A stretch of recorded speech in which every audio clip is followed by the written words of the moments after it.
Well, welcome everyone. Happy New Year and happy holidays to everyone. This is Fran and Sue, and we are just raring to talk to somebody about business after all the fluffiness of the holidays. How you doing, Sue? Fluffiness. Oh, it's just not workness. Oh, well, yes. All right. I'll guarantee you that one. I'm doing very well. How are you guys doing?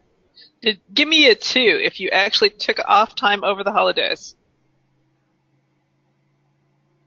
There's no twos. This is shocking. All right, one, two. There's a two, but he also has leather. Okay. Alex, well done. An extremely small percentage. All I can say is I am proud of you. No, she's not. I, what? She's maybe envious, but not proud. I don't know. Envious of what? The people who worked all the holiday season? Uh huh. Oh my goodness. Serious, nice. Exactly, Don.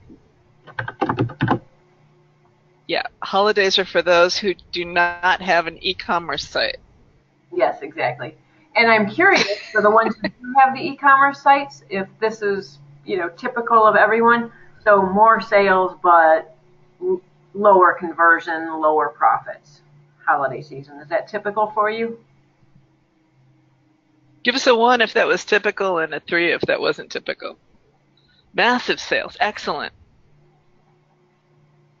Way bigger than Yeah, it last. always ramps up once you get going. Each year over year should be significantly better. Good job. Well done. Now it's time for Excellent. Right? Yeah. Yeah, for those who are in e-commerce, January is the time to like take a break.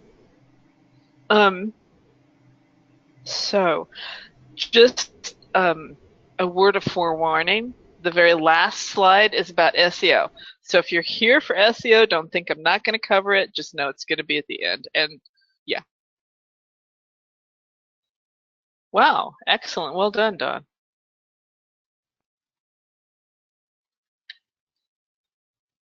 Was that your second year? Oh, nice.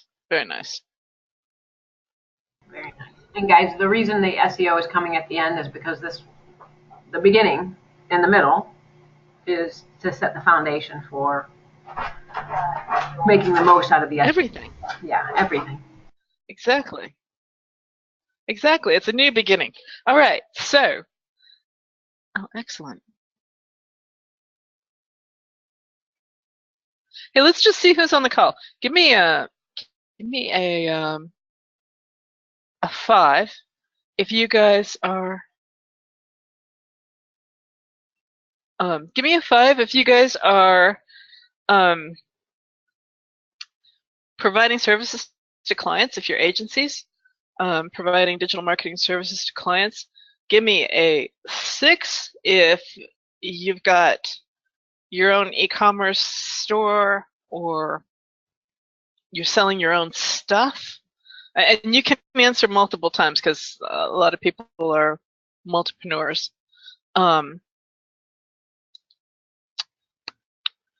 Give me a seven if you're just getting started and you're not really sure what it is that you want to do yet. Um, and then if it's not one of those things that I mentioned, let me know what it is that you are up to.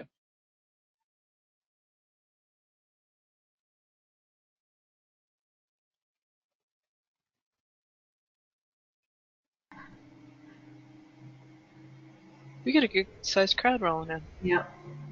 Yeah, and we really appreciate you guys. Seriously, that we know that with the holidays taking away from work or just overwhelming you with work, depending on what you're doing, we really appreciate you taking the time to be with us today. So we've got a lot of mix, a lot of people doing multiple things. Wow. Well, a few more fives than we have sixes. And yes, the be a replay.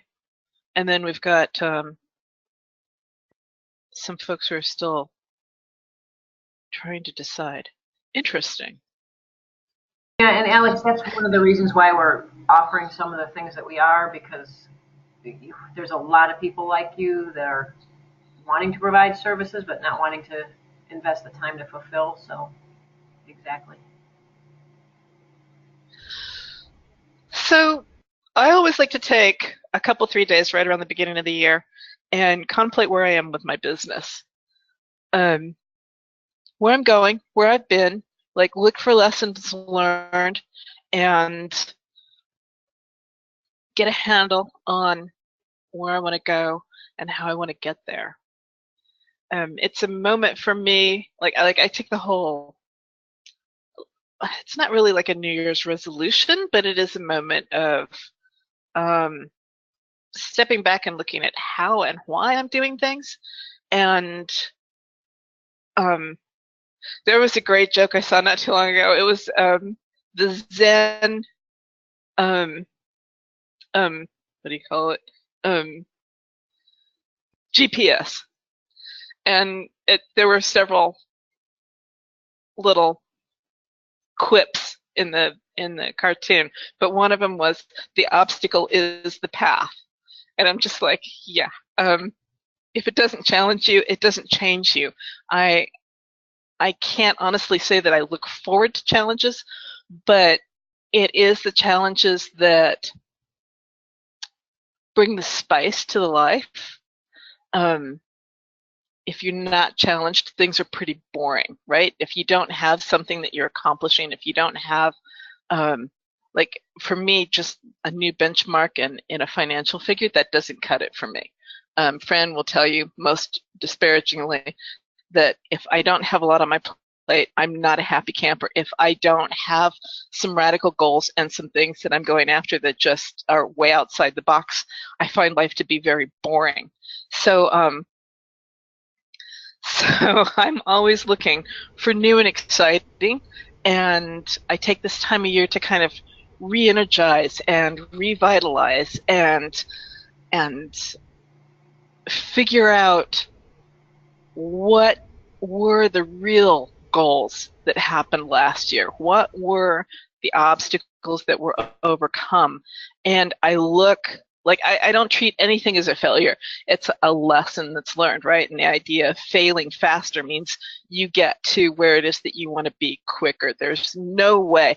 I was listening to Bezos last night, and there is no way for an entrepreneur to not run into challenges and to try things that don't work. If you're not trying things, if you're trying things, some of those things that you're trying aren't going to work.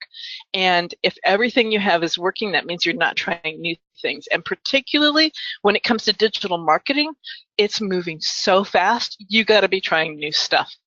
So that is what we've basically been about for the last 6 months, and where we're headed for at least the next 6 months, but more on that in another couple slides. So, so stress, which is probably one of the things that I hear, over the course of the last, 12, 18 months, I've been doing a lot of one-on-one coaching with some of our members. And stress is one of the things that they talk about the most. And again, off of the Bezos video last night, he was talking about stress comes from feeling out of control. And I took a look at that idea, and that's a true thing. He was saying, if you feel stressed, look at what it is that's making you stressful and bring somebody on your team to solve that problem. It's impossible that we are all good at everything. I know I like to be. I know I'm a control freak. I hate delegating. I've had to learn. What? No, I just agreeing with you. That's all.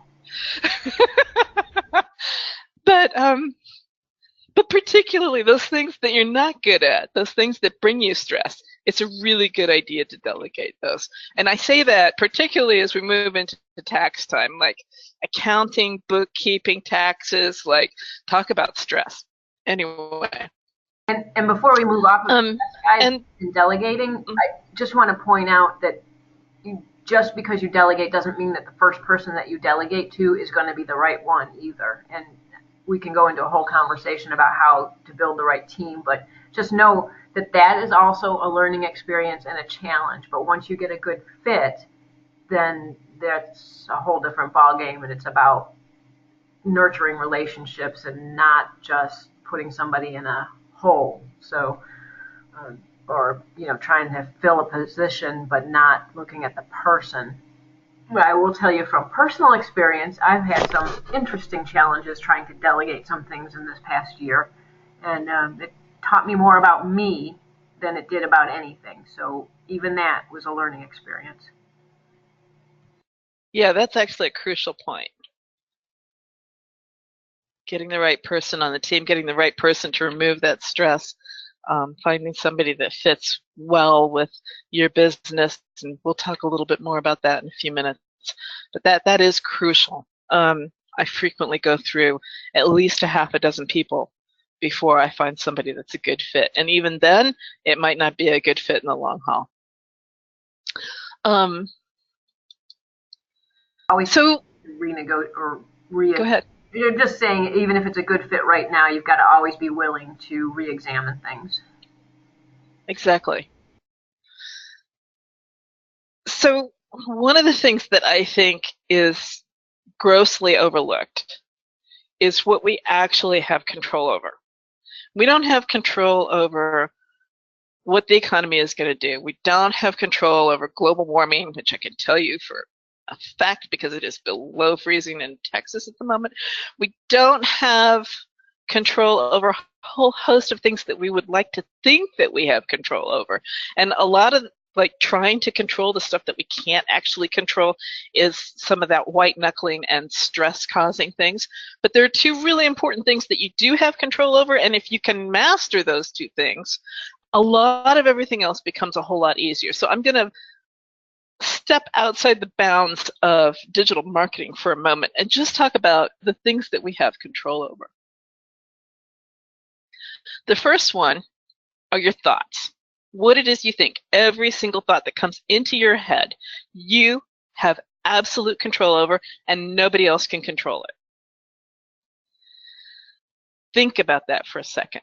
Now, it's easy when, for example, when I'm programming code, and the next thing I have to do is think about the logical process that has to follow from the previous step that I just wrote. It's straightforward. There's no emotion. It's cut and dried. There's usually 2 or 3 ways that you can do it, and figuring out the most elegant or fun way of doing it is the only creative part in the step. However, if coworker walks by me and splashes coffee on me, then I have the opportunity to decide what it is I want to think.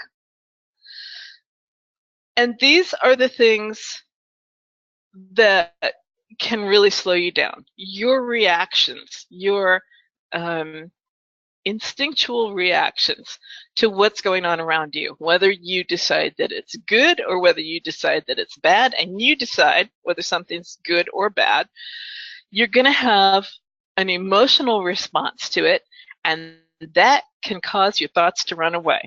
I cannot tell you how much time and how much traction you can lose if you're worried about something, or if you're concerned about something, or if you're growling about something, whether it's something that your spouse did over breakfast this morning, or something that a business partner did, or something that another company did, or one of your outsourcers or whatever. You can spend way too much of what should be your profit time sweating stuff that in the long run doesn't matter. So, okay, foregone conclusion. Everybody knows this, right? You're aware that you're thinking about something you shouldn't be thinking, that it's dragging your day down, that you're losing traction because of it. How do you fix that? Anybody have an idea how you fix that?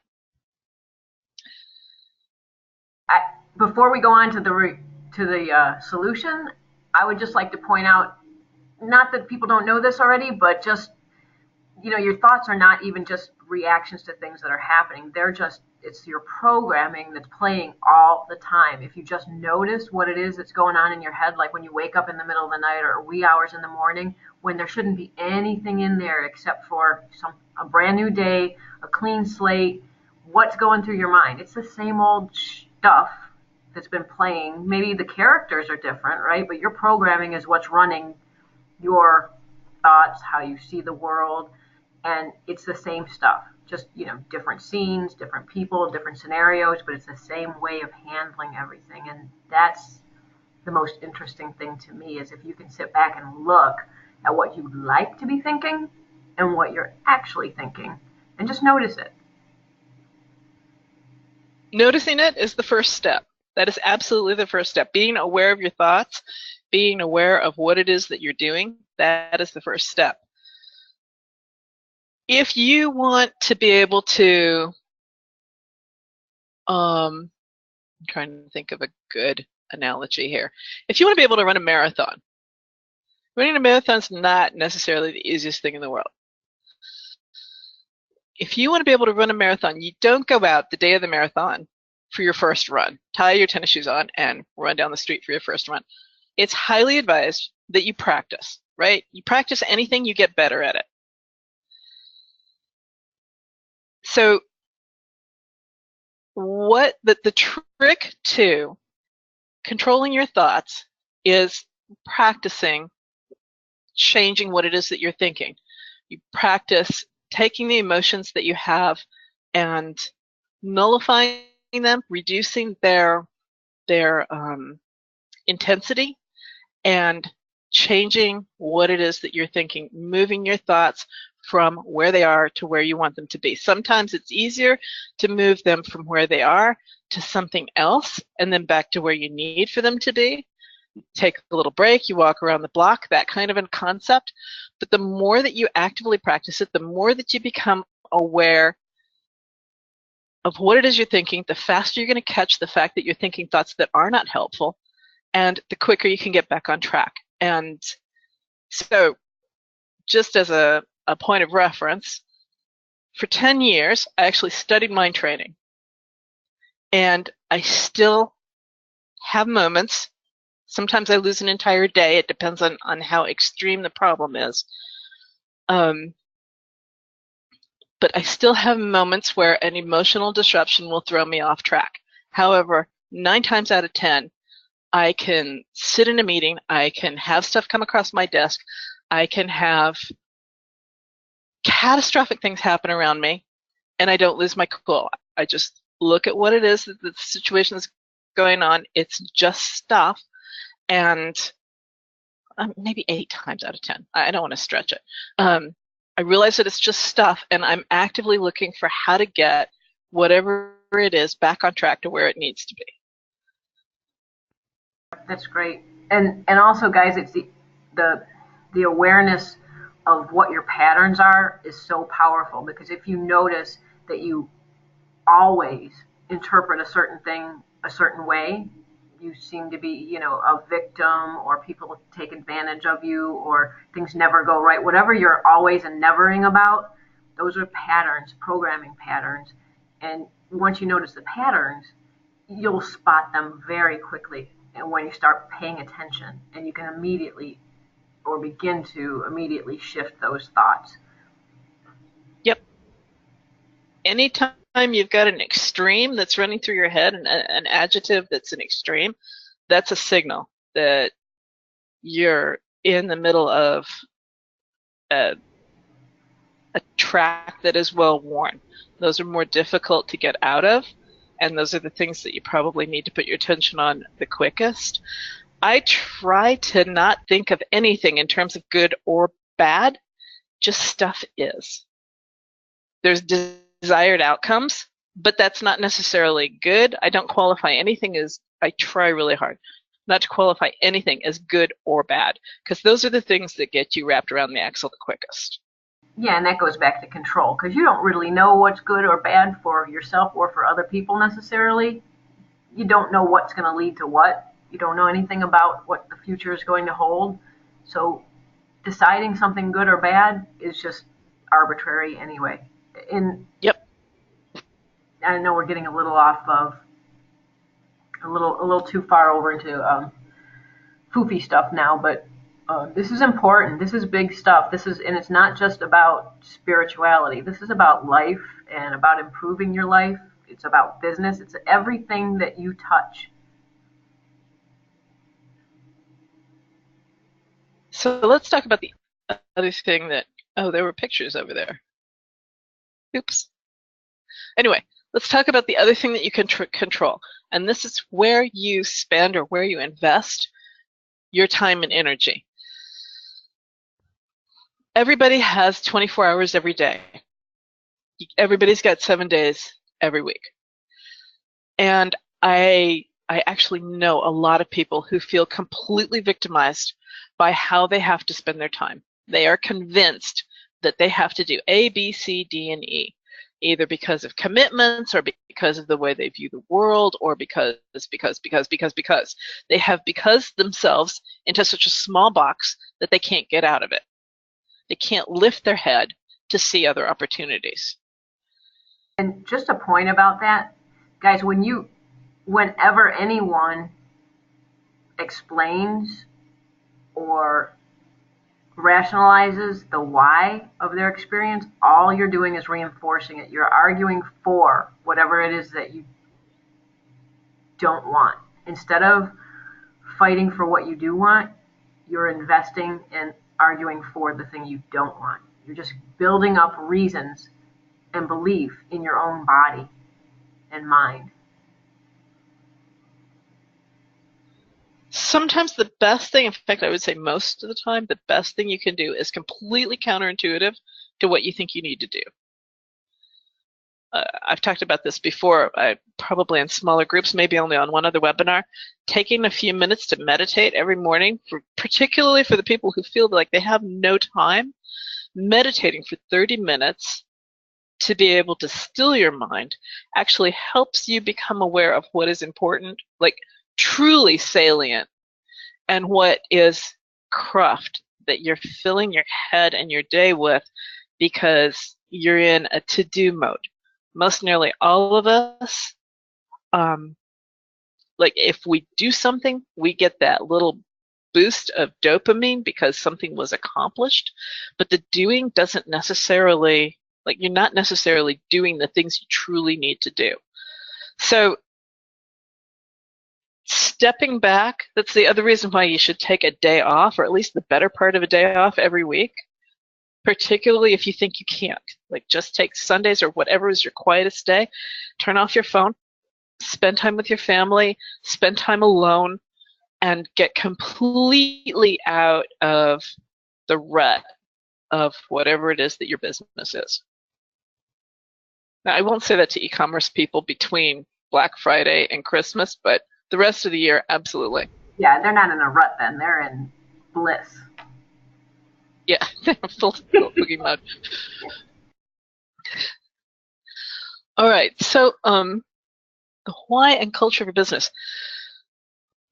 So we're talking about the things that I do like right at the very beginning of the year. And one of the things that's particularly interesting this year to take a look at the why and culture of my business, because I've started a new one. And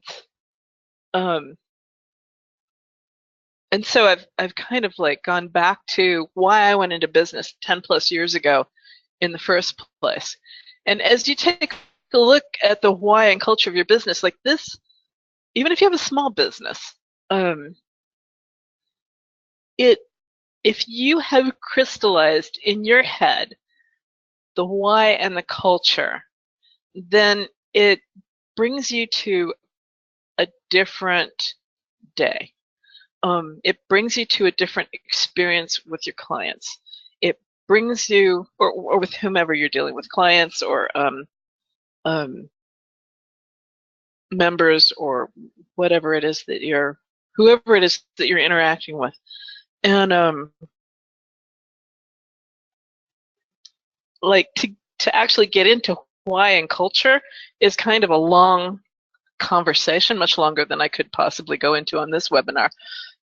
But it's worth it to spend a day or two looking at your why, your personal why.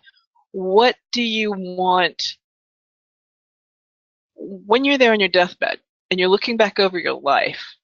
What are the big things that you want to have stick out? What is it about your life that makes you feel fulfilled, that makes you feel like it was a life worth living? And how do you braid that into your company? Right. And the thing that comes up for me, Sue, when you talk about why and culture is how much fear people have. And I know I've experienced this myself about doing the exact thing that you want to do. The fear of, can I make enough money? Can I make a living doing this? How will this impact my friends, family, business partners? The why is the most important thing. And you've got to be true to it, because if you're trying to please everyone else or scared about how it's going to appear or what other people are going to think or even how you're going to survive, you obviously have to be intelligent about it. You have to be strategic, but you have to be clear and you have to be fearless in following your why. And that's when business becomes something fun, something that you can put that actually drives your energy instead of pulling you out of bed. It drives you. But you can't be halfway there. You can't be Exactly. a little bit there. You've got to be 100% there. It doesn't mean every single thing you do you love. There's parts of your business that you don't necessarily love to do, and we'll talk again about some of that later in the presentation. But it's about the core of your culture and what you're doing. Exactly. So for a moment, let me go back to why I got into business 10, 12 years ago. I've been in business one way or another all through my life, but when we started ThemeZoom in 2006, what I wanted to do, what I saw was search engines were starting to get more sophisticated, and it was getting harder to rank. It used to be, before 2006, back 2003, 2004, you could put up a couple web pages, you'd rank. Like, you didn't really need to focus on SEO much. By the time you're getting into 2006, you needed some basic focus on SEO. And there were some easy things that you could do, and when I say easy, I mean it was programmable, to be able to rank higher on the search engines. So that was our initial impetus. I had a bunch of friends. They could build beautiful websites. They were artistic and they were social people, but they didn't have they didn't want to have to think logically. They didn't want to have to slow down and think about how they had to take a beautiful page and SEO it. So I was trying to construct software that would help them rank without having to know a whole bunch of technical blah, blah, blah. And of course, obviously, over the course of the last 10 years, things have morphed drastically. Wait, let me not get too far. Yeah, okay. Over the last 10 years, things have morphed drastically. And as I said, the SEO slide, all the way at the end, hang on to your hats. I'm not throwing SEO out the door. Oh, Sam, we might not have changed the email for the webinar, Fran. This is Yeah, probably. probably. This webinar is actually there's no sales pitch in this webinar. We're just talking about the state of digital marketing, where things are, and 2018, a new beginning. So where we were 10 years ago, where we are today, things having changed drastically. And so I wanted to move away from some of that structure that we'd created. I felt like the structure that we had created, it was counterproductive from what it was that I was trying to do, which was to make the technology easier. It had gone past that. Things had it was overcome by events, I think is a nice way to put it. And as I look around over the course of the next couple of years, which people are really starting to talk about at this point, where the internet's going to go, how things are going to change drastically. And I would dare say that in 5 years, you will not recognize the internet at all. Between virtual reality and the way that search is shifting and the way that we interact with our environment and the way that we interact with the internet and everything in your house becoming smart, the next 5 years will see a complete change in digital marketing, in the internet at large. So to bring it right back down to today and where we are and what we're doing, we did these case studies, about a half a dozen case studies a few months ago, and I want to give you thumbnail results of what happened. So one of the things that we looked hard and long at were influencers on Instagram. I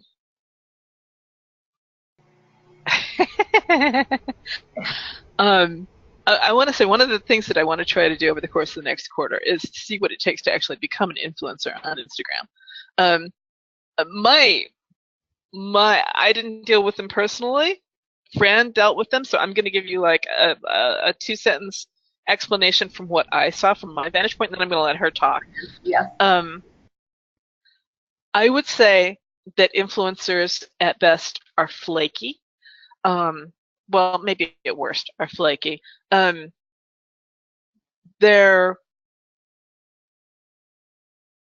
What you want to do is you want to take a market, you want to find somebody in that market who's you can establish a relationship with, and then you're going to have a better result.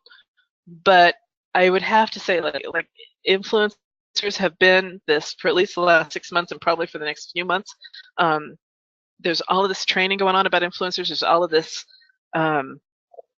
wild craze about influencers, and I would have to say that it is wickedly overstated. Do you want to talk, Fran? Yeah, I would agree to some extent that if the way the training is being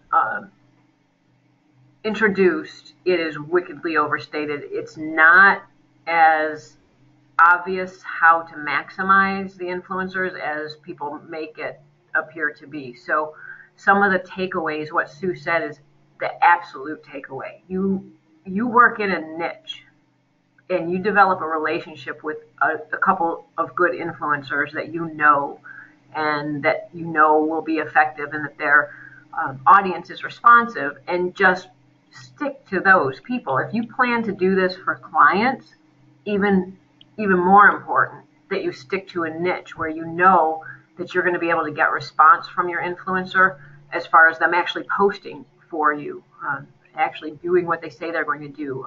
They are absolutely, the better they are, the better their audience, the more prima donna-ish they are. So even when they make commitments, they may or may not post for you if you don't have a relationship. So what we found that worked really well almost all the time, which is just, the e-com world, anything that seems to be trending or hot or that you can give a quickie viral video aspect to, if you have the right influencer, will actually literally generate sales right from there. But again, the sales are, the sweet spot is something that's, $20 to $50 some dollars, depending on the influencer and their relationship with their audience. But they're also, even though they have a relationship, they don't know who you are necessarily. So the influence will only transfer to you so far. So if you're trying to sell a, $500 product, even though the influencer has massive influence,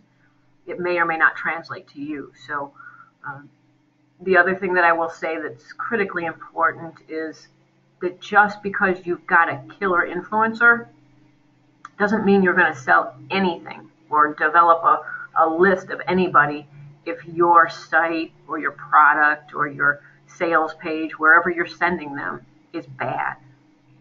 No one can save you, not even Oprah, if your SEO and your marketing and your sales is bad.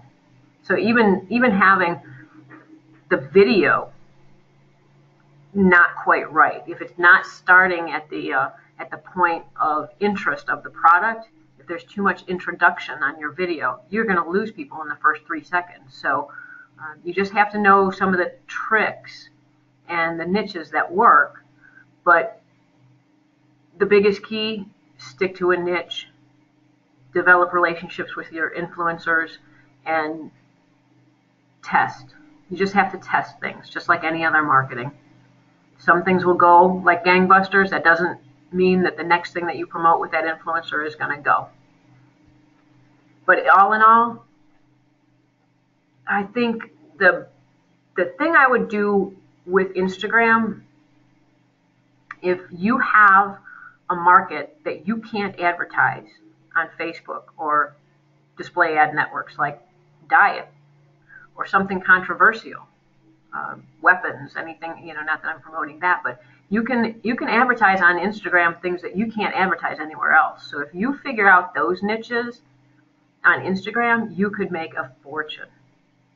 But again, it's going to be testing, finding the right influencers, the right ads, the copy that you're using, the promotion. Videos have a tendency to work significantly better than still images. But the before and after pictures, weight loss, food, diet, and particularly if you can find that thing that you can't advertise anywhere else and make it work on Instagram, then you've got a gold mine. Anybody have any questions? I didn't see the chat. No. Is anybody doing influencer marketing? So one, if you've done Instagram influencer marketing. Yeah, we kind of just jumped into that without even asking guys if they knew what it was. We assumed. Well, yeah. We have talked about it on previous webinars. Okay, so guys, if you're doing e-commerce, it's definitely something to consider.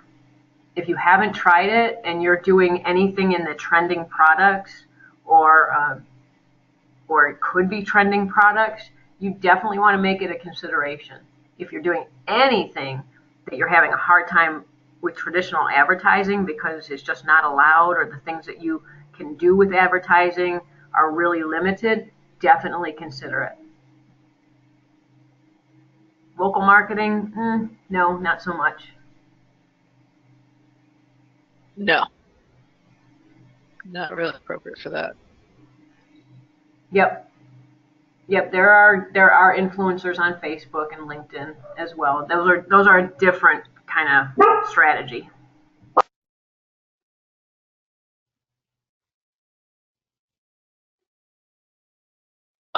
So Graham says online tobaccoist. Yeah, yep, that's a good absolutely. Graham, you can play around with that. Hit us up in Skype if you want to talk about it a little bit. Yep. So Facebook, we played with bots, we played with videos, we played with ads. So bots were interesting. I want to play some more with that. We have a couple of them up and running, a couple of different markets, doing a couple of different things. It was really great to build an email list with.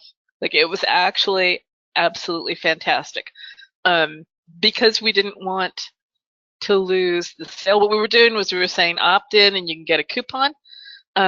And because we didn't want to lose the sale, we offered them the coupon right there, as opposed to making them go and fetch it out of their email.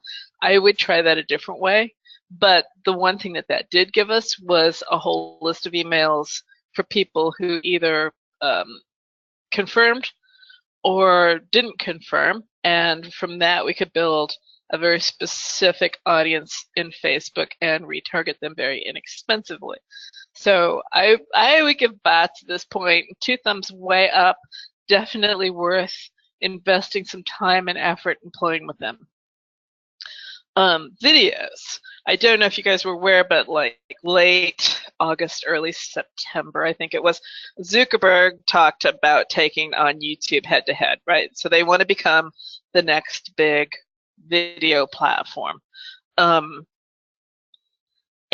so the video ads that I did were surprisingly good. They were surprisingly inexpensive to get good engagement and good traffic from. And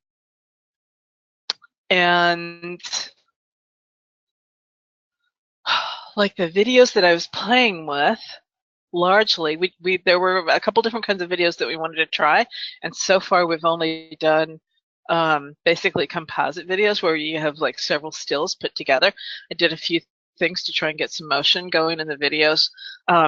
We tried a bunch of different things in terms of some videos only had one topic, other videos had maybe 2 or 3 products.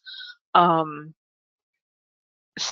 videos had some writing on them, other videos didn't. The things that worked the best were videos that didn't have any kind of obvious advertising right up front. It could have advertising on the final page. That didn't make any difference whether there was advertising on the final page. Actually, it might have been slightly more converting if there was advertising on the final screen versus no advertising at all. But the thing like you absolutely have to do is you've got just 2 or 3 seconds to really engage your audience. So whatever it is that you're doing, you have to pull them in immediately. And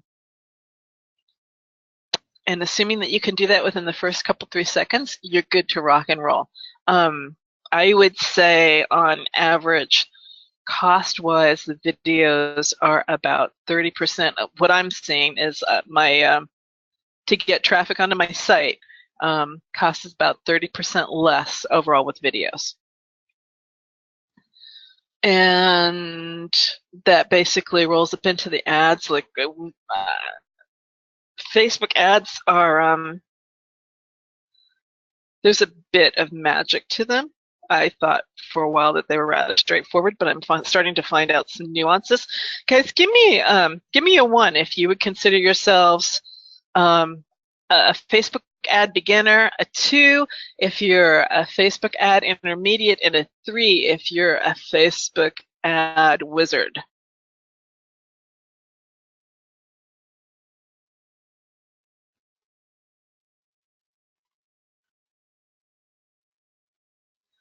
Yeah, Adespresso, Jamie, I'm using that too. There's a few things that you cannot do in Adespresso, interestingly enough. So we've got mostly beginner to intermediate. In fact, we don't have anybody who said that they're a Facebook wizard. So, so give me a 5 if you would be interested in a Facebook course, some kind of Facebook training. Ad hoc, I haven't tried. Wow, all right. I guess that was a pretty gigantic wall of 5s. All right. Interesting. Yeah, and while you're doing that, Sue, there's a couple questions on the Facebook Messenger bots. Guys, all you have to do is just Google Facebook Messenger bot, and you'll see several of them. We use primarily ManyChat, but there's several of them, all worth a try. Pretty simple to use. They have a lot of options, customization, so it can get a little confusing because there's a lot of options, but they're really, I mean, just play with them. Real simple to set up. And if you subscribe to somebody else's, you could just kind of see what they do and copy. You know, anybody who's got a nice Facebook page that's using it, almost everyone's using Messenger bots now. Any big Facebook group or page.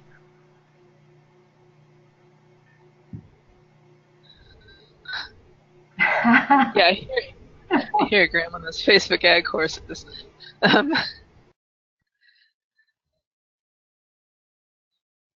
So Pinterest. we've played with Pinterest. I can't say that we've actually given it a good workout. We just kind of played with it around the edges a little bit. One of the things that I found to be the most advantageous for Pinterest at the moment is using it to get an idea, a quick, just a quick poll kind of a concept of what has the potential for being hot and being viral. So we have, I don't know, we got probably at least a dozen Pinterest accounts, and most of them have no followers. And what we were using over the course of the last 90 days. And we actually had a couple clients who have got Pinterest accounts with a lot of followers. We got at least 2, maybe 3 clients with Pinterest accounts with a lot of followers. But interestingly enough, there's not a lot of traffic coming off of Pinterest for those people to their websites. Could be the markets that they're in. I couldn't say. Anyway, with the in-house accounts that we have, and with we've got like a couple different Shopify stores, so we were throwing just the feeds out into Pinterest, and it was surprising that even when we didn't have any followers, we would get a really reasonable number of likes. Like, I'll say that everything got 1 or 2 repins and likes and stuff like that, but then we'd have like a few items that would have 30, 50, 100 pins and likes, and so it was like, well, isn't that interesting? Like, I'll just take that over to Facebook and run a Facebook ad on it and see what happens there. So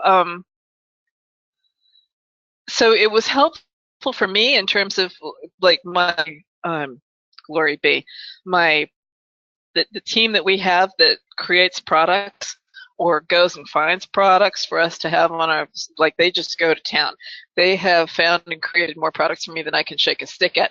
So in that regard, Pinterest was extremely helpful in helping me to find that 10% that I actually wanted to take and put onto Facebook ads.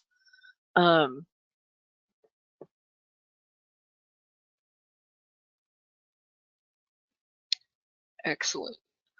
And guys, just to interject, you know, Pinterest and Instagram have a tendency to work better in certain niches than others. So just look at your market and see if it makes sense, right? You see most of Pinterest as either products, diet, or, you know, famous people. What did we say? 48, 54? I don't remember what the number was.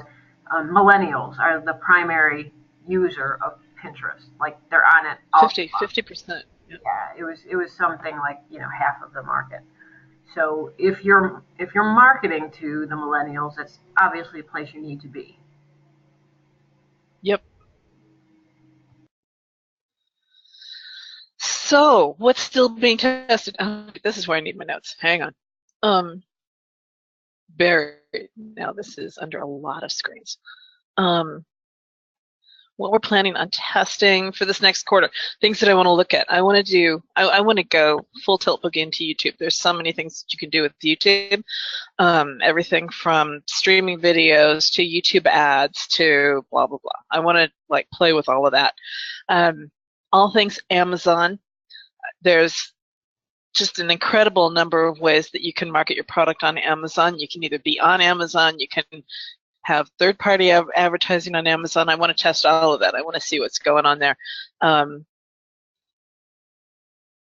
Jimmy Kelly says he's got a piece of software that will help you get ranked on Amazon, so I'm interested in digging into that and seeing how that goes. I'm currently testing his traffic thing for ranking on just the natural SERPs.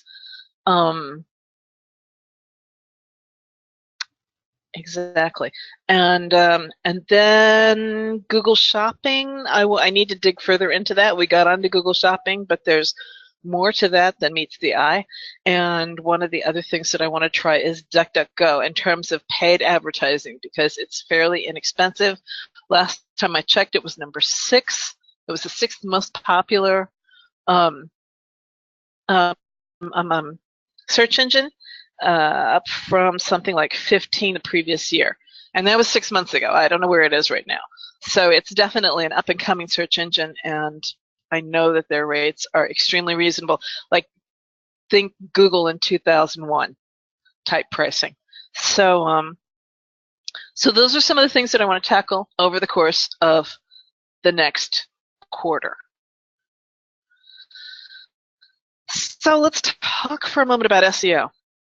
You guys give me a 2 if you're not interested in SEO, and we just like skip this slide altogether. Your evilness always comes out sooner or later. Oh, look, we got a 2. All right. So things that you want to keep in mind. Mobile first. Let me drop you this this link. If you have not, so here's an interesting fact of life. I'm playing around with my Shopify store, and there's like page builder apps in Shopify. Don't get me started. So the vast majority of page builder apps in Shopify will not give you a mobile-friendly page, despite what they say in their copy. Or if they do, like they just, they fail in other places. There's like 6 really good ones, supposedly really good ones, that have a lot of reviews.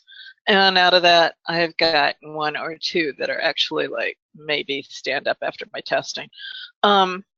So if you go into Google Webmaster Tools, there's a place where you can check and you can see if your website has any issues with mobile, meeting mobile criteria. My website got a clean bill of health. It had no issues with mobile mobile criteria, meeting mobile minimum, blah, blah, blah. But if I put pages through this particular test, they would fail. So if they fail, they don't get indexed. Think about that for a minute. So, I can't even, like, if they fail this test, it's like I haven't been able to get them into the index at all. So this becomes suddenly a link that I have in my hip pocket. All right, mobile first. Second thing is voice search. What voice search means on this list is you need to start thinking about the keywords that you're optimizing for differently. There was a big article that just came out. Oh, I want to say it was an SEO roundtable. I forget actually right this minute. They were talking about keywords and what kind of keywords you should target. And it's something that I've said before. It's probably been a good year since I said it.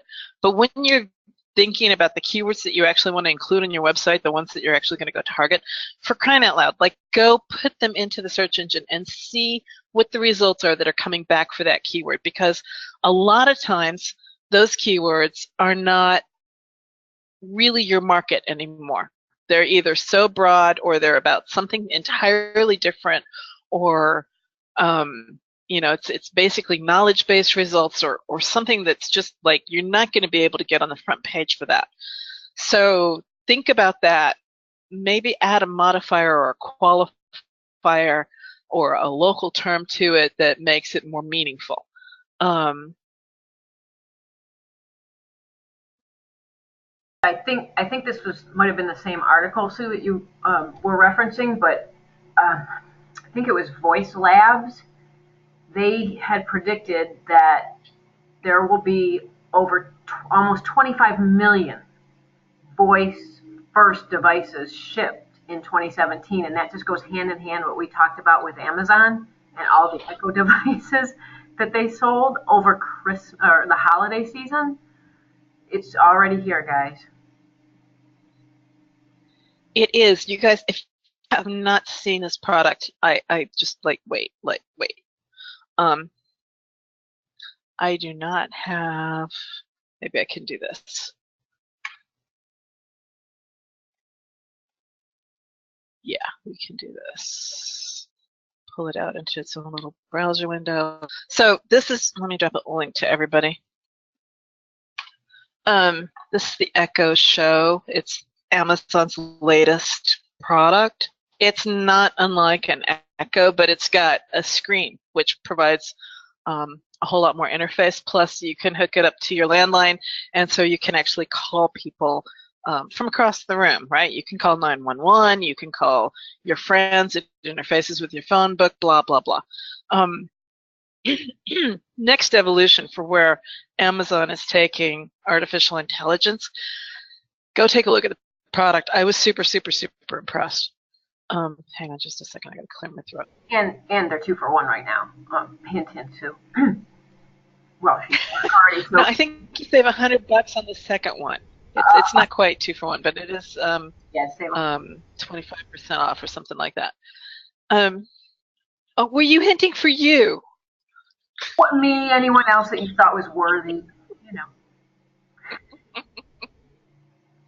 So yeah, voice search is going to be, as I said, like within the next 5 years. They're talking about over 50% of searches will be voice searched by the year 2020.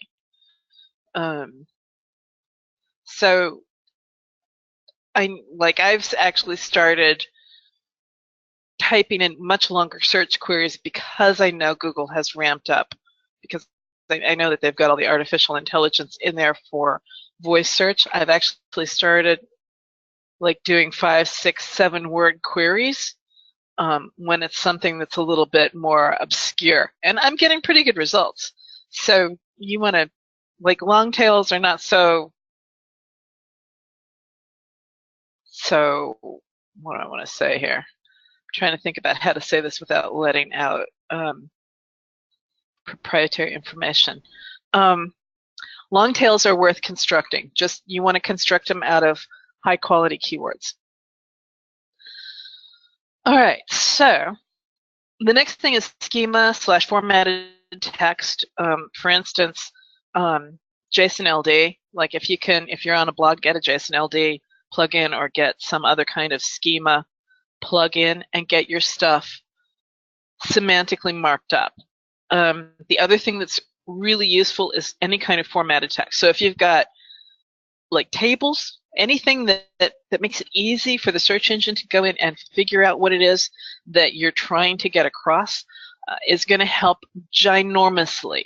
If you haven't been paying attention, you've got a whole lot more knowledge boxes on queries these days. Like, it seems like, I don't know, 50% of the queries I do have got some kind of a knowledge box up on top and some kind of like question answer box thing that's there, and the more times you open the tabs in the question boxes, the more questions and answers come up. All of that stuff is from JSON-LD markup and schematic markup. So absolutely, to jump through whatever hoop you got to jump through to get as much schema into your website as you possibly can. The other thing that I will say for ranking is traffic.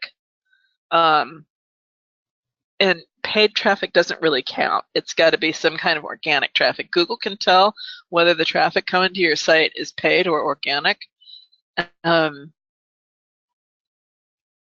So you want, if you're having problems ranking organically, then get into the social sphere and get people coming to your site through links that have good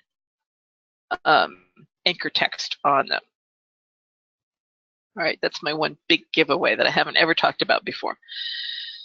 And the other one is page speed. If your site speed sucks, you're not going to get indexed. And it'll knock you off the front page if your site's slow.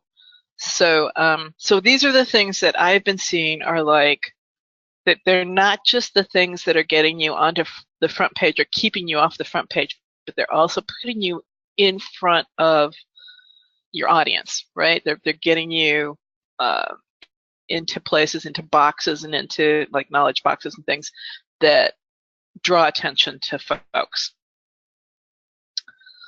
All right. So that, as you know, was the last slide because that was the SEO slide. You guys got any questions or comments or considerations?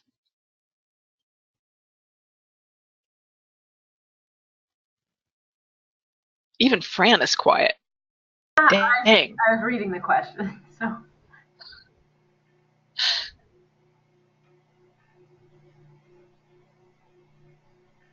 All right, so Graham says site gets indexed, but individual pages may not. This is so for me, 1,500 page e-commerce site. Yes.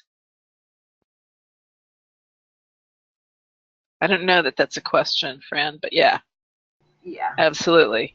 I'm the same way. I've got, I don't know, a huge Trip and e-commerce site. And like, interestingly enough, all of my product pages got indexed, but my landing pages, like the places that I really want to drive the traffic to, I'm having a dickens of a time, and it's mostly because of app stupidity, right? I wanted to create pretty landing pages, and to create a pretty landing page means more overhead. It means the page loads slower. It means it's not mobile compliant. It means, oh my goodness gracious, like just, I have 50% less hair now than I did before Thanksgiving. Yeah, and guys, just everything kind of wrapping up what we talked about, it's just more, it should be more evidence to you that a holistic approach is required. You have to be. Sue, did you put in your little pie chart? Oh no, I didn't. That's a good thing. Let me go find it. Hang on. You need to be in the places where your audience is and where your traffic is, and it means that you've got to diversify what you're doing to get people to your sites, to your products.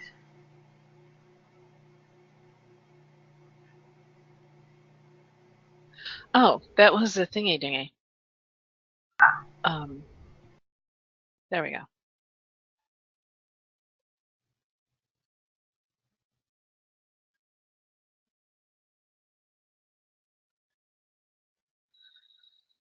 Yeah, so this is one of our clients actually, and I think it's just like a really great example because it has so many different sources of traffic.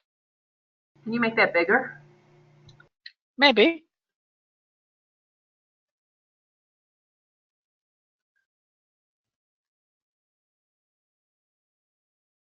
That looks good. I think that's as big as it goes. So we got, When have you ever seen something so balanced? right? You got about 15% coming in off of email. You got 16% off of paid search. You got 18% off of other, 7% off of direct, 13% off of organic, and then almost 30% off of social. And interestingly enough, that includes paid social. So there's about 50% off of paid social and about 50% off of organic social.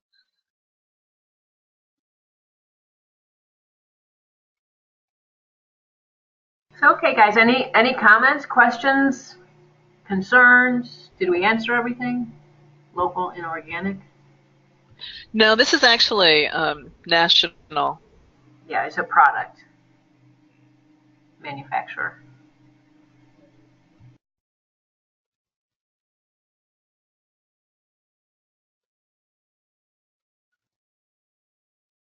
You guys, if you have any questions about something that we didn't cover, even specific about clients you're working on, or that's why you're working on some of the other things we've introduced recently. Yeah, so like, yeah, there'll be a replay. As I look, like, you know, so I talked earlier about the reasons why I got into business, and it was to make people's tech lives easier.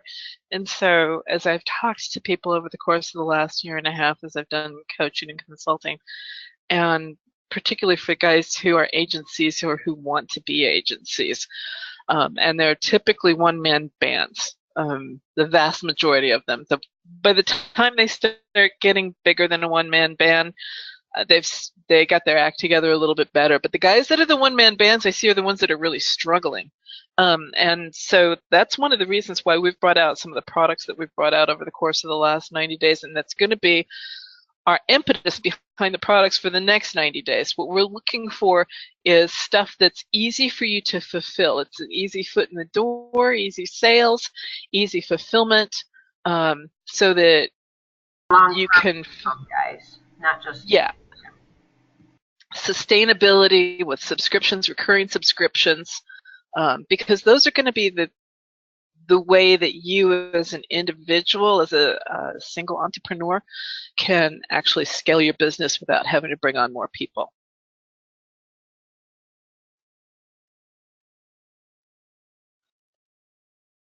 Oh, that's awesome, Graham. Congratulations. Yeah, his new SEO company is starting next week. That's excellent. Good luck. It's a great time to get started.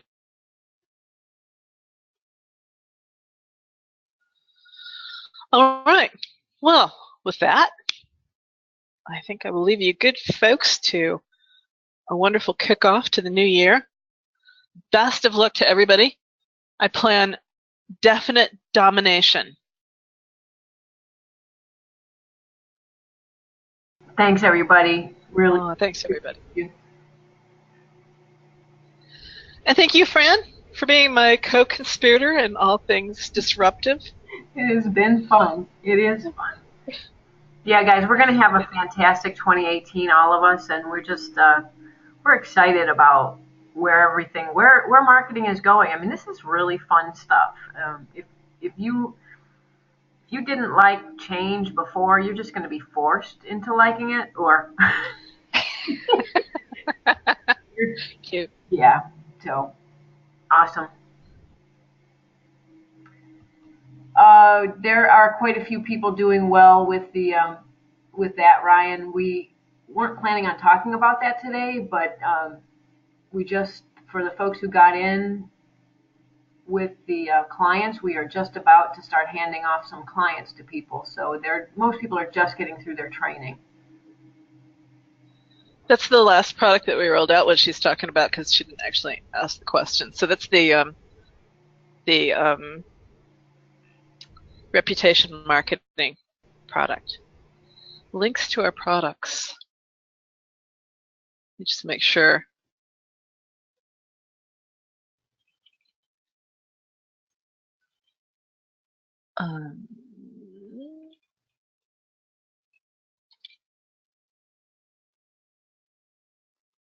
I have to remember where I put them. Hang on a second.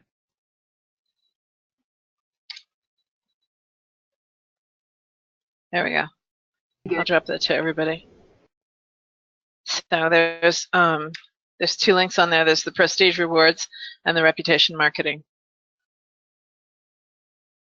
So guys, if you don't know about the products, what Sue was just talking about us bringing products that are easy to fulfill, basically they're either done for you or very easy DIY products that have recurring income. So that's what that site is about that she just dropped there. So if you are a digital marketing business or you're just looking for something standalone, that's what they're all about. Any one of the products that we've been talking about recently could be their own business, but we definitely recommend diversifying as you're able.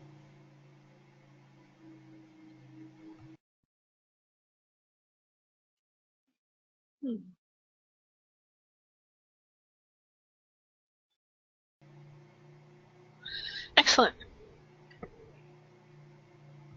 Oh, thanks, Graham. He's working and listening to our webinars. Awesome.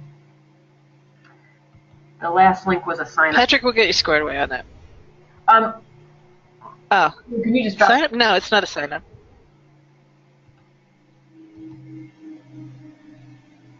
Sorry, what was that, Fran? I thought you put in the wrong link, but it is the home page. Yeah. Look for the 2 tabs at the top for our 2 products. Okay, good.